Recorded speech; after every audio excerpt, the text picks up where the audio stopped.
Summertime reminder, if you're going to be spending any time outside, be sure to put on SPF 30 or higher. Microjig, maker of the gripper.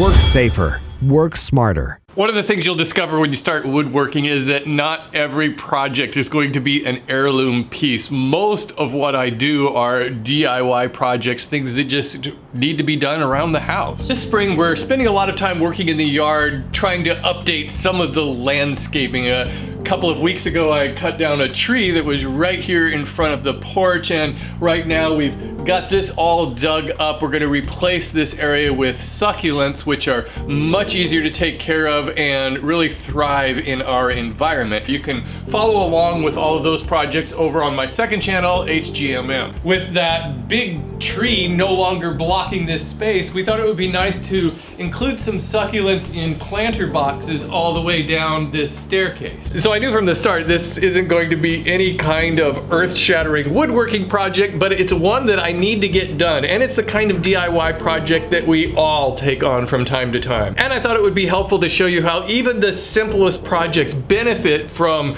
good planning and workflow. I'll begin by taking some basic measurements of this space and figuring out how many planter boxes I can fit. One of the things I need to think about right now is how I'm gonna mount those to the railing. I thought about maybe hooking them to the top rail and they'd be easy to remove, but I think they'll look nicer if they're in the middle here, and I'm gonna screw them directly into these rails. I wanna try to design the planter boxes so that they're angled going down the stairway. I'm not sure what this angle is, but I have this angle finder tool that I can use.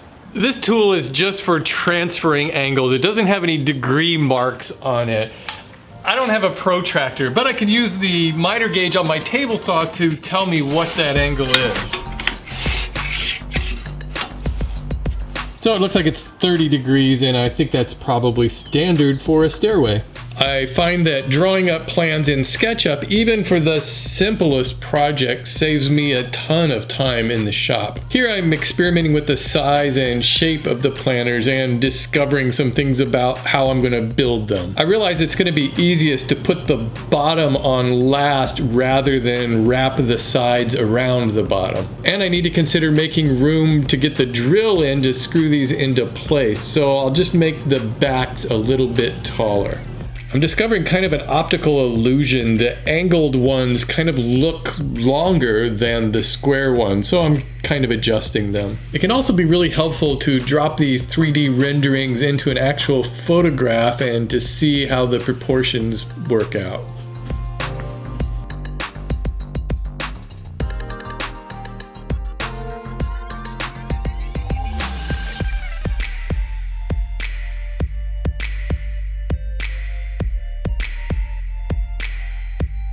So I just got back from the home center where I picked up all of the lumber that I'll need for this project, and I printed out the plans for both of the sizes of planter boxes, and they're all measured out. So all I have to do is cut the boards to size. I really can't stress enough how much learning SketchUp has changed the way I do woodworking. It has sped things up enormously, and it saves me a lot of trial and error in the shop just cutting boards that don't fit. SketchUp is a free program. I highly recommend downloading it. Plus, there's tons of how-to videos on YouTube that'll get you started. I think I'll tackle this angled planter box first, since it's going to be a little bit more difficult. One thing that's important to remember on angled boards like these is that the width measured this way obviously is going to be different than the width measured that way. So I wanted to make sure that I included the actual dimension of the board so I can start with those. Also, it was important for me to note the actual length of these boards before I cut the angles. The actual length in this case is 14.5 inches, but the length once those angles are cut is only 13. And that's what I'll start with, ripping the boards to their width. Whenever I work on these kind of batch projects, it's real important for me to keep all of the pieces organized so I don't mix them up. So I've labeled all of the boards for each of the planters, which will make it a lot easier when I cut them to their lengths. I'll cut my first board to that 30-degree angle. Before I cut the rest of them, I'll test the length and the angle on this one. Looks good. Now I can cut up the rest of them that have that same length. I need to make beveled cuts for the sides and the bottom pieces, so I'll tip my blade to a 30-degree bevel. I first cut these pieces oversized. Now I'm cutting them to their exact lengths. I was just going to screw these boxes together, which would be fine, but the angles make it kind of difficult to hold in place while I put the screws in. So I'm going to first hold them in place with some glue, then I'll put the screws in. And I'm not going to bother clamping these.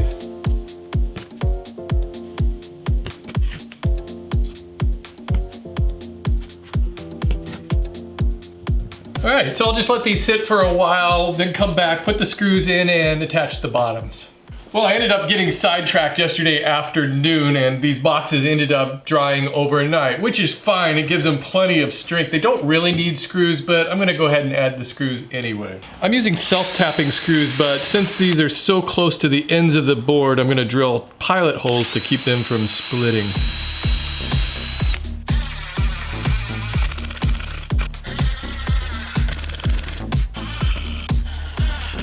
And the bottom pieces need bevels on their ends. I'm attaching the bottom boards with a space between them to allow for drainage.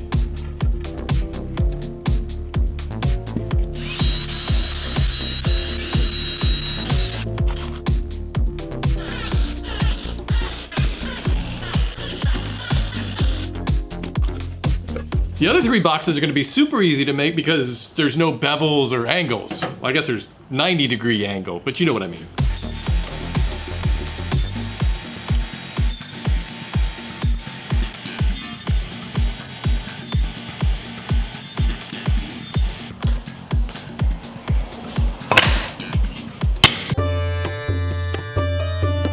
I think the important thing to keep in mind when building projects like this is to not get too concerned with everything fitting together perfectly and getting completely flush joints, because it doesn't really matter when these 6 planters are up on that stairway with plants in them. Nobody's ever going to notice any small imperfections. At least for me. If you want to spend a lot of time making something like this perfect, knock yourself out. But I do think it's important to consider the final use of a project and weigh that against how much time you want to spend on it. This is certainly not the kind of project that I'm expecting to last for years and years. You know, if I can get 2 or 3 years out of these, that's fine. We'll probably be tired of looking at them by then and want something different.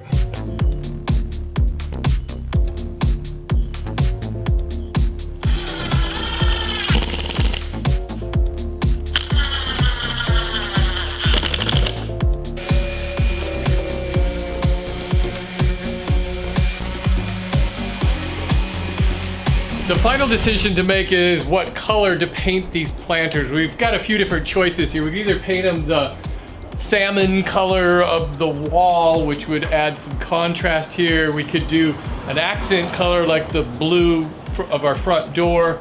But I think what I'm gonna do is just paint these the same color brown as the stairway.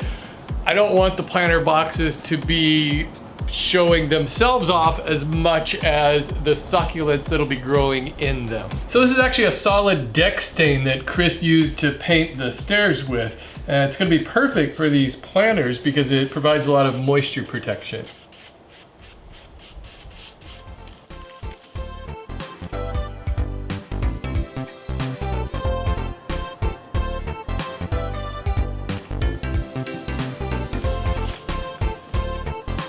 Well, I'm having a last minute change of plan. Ever since I started this project, I was only envisioning putting these planter boxes right in the middle of the rail. I even cut this board so that I could clamp it to those, which would give me some support as I screwed them in. But I set these boxes on this lower rail here and I realized that looks pretty good down low and it doesn't block the view of the door and the front porch. Plus, it's gonna be a lot easier to screw these into place. So I'm going with that. I've already drilled the holes in the boxes and I've clamped the boxes to these rails. Now all I need to do is drill some holes for these lag screws, which will hold it in place.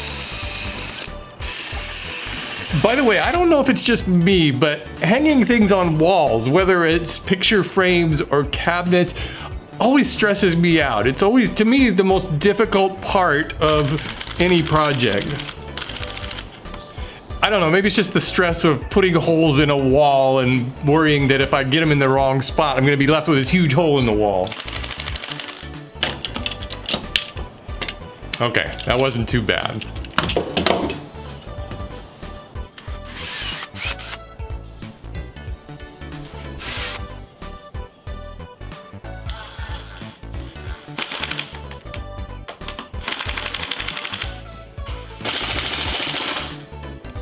Well, that worked out pretty well. The succulents that we picked out, most of those are going to start to trail over, and it doesn't take long for those to grow and multiply. So by the end of the summer, these should be looking pretty nice.